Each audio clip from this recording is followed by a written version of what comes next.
નમસ્કાર દર્શક મિત્રો, આપ જોઈ રહ્યા છો ન્યૂઝ7 ઇન્ડિયા। ગરીબ અને બેરોજગાર લોકોનું રસોડું ચાલુ રહે એ માટે મનરેગા યોજનાનો જન્મ થયો હતો, પરંતુ ચોકીદાર પોતે જ ચોરની ભૂમિકામાં જોવા મળ્યા।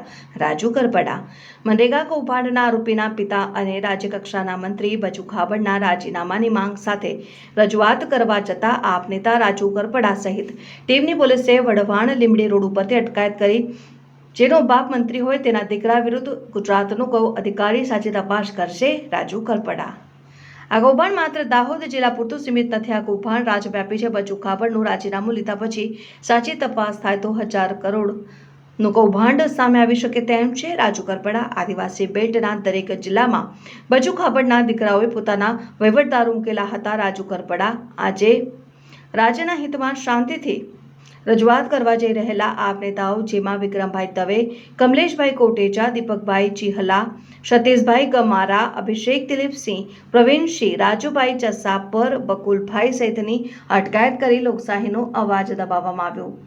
Reporter Jejariya Bharatbhai, news seven India.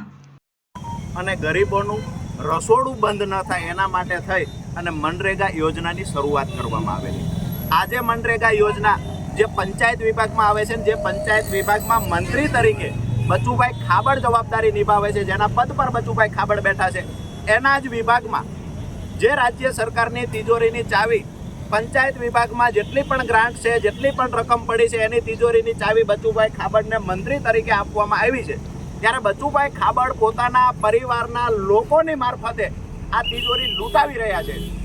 માત્ર દેવગઢ, બારિયા અને આજુબાજુના 1-2 તાલુકાઓમાંથી અત્યારે 71 કરોડ રૂપિયાનું કૌભાંડ સામે આવ્યું છે, જેમાં મંત્રીના બંને દીકરાઓની ધરપકડ થઈ છે।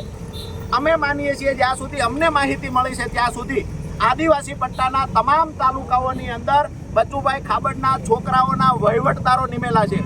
તમામ તાલુકાઓની અંદર કૌભાંડ આચરવામાં આવ્યું છે છેલ્લા 5 વર્ષમાં। સુરેન્દ્રનગર જિલ્લામાં પણ મનરેગા કૌભાંડ મારફતે શૌચાલય કૌભાંડ થયું, રોડ રસ્તાના કૌભાંડ થયા, તળાવોના કૌભાંડ થયા।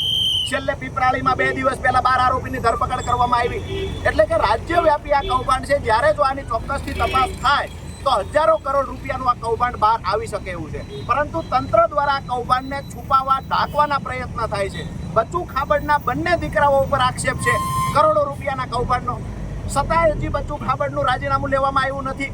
ત્યારે આજે અમે જ્યારે ગાંધીનગર વારંવાર સમય માંગવા છતાં અમને મુખ્યમંત્રી દ્વારા કાર્યાલયથી સમય આપવામાં આવતો નથી, અમને મુખ્યમંત્રી મળતા નથી, તો આજે સુરેન્દ્રનગરના લીંબડીમાં જ્યારે મુખ્યમંત્રી આવી રહ્યા છે ત્યારે મુખ્યમંત્રીને જ્યારે અમે રજૂઆત કરવા જઈએ છીએ, અમે વિનંતીપૂર્વક રજૂઆત કરવા જઈએ છીએ, કોઈ રાજકીય વાત કરવા જતા નથી કે જેનો બાપ મંત્રી હોય એના દીકરા વિરુદ્ધ ગુજરાતમાં કયો અધિકારી તપાસ કરી શકે?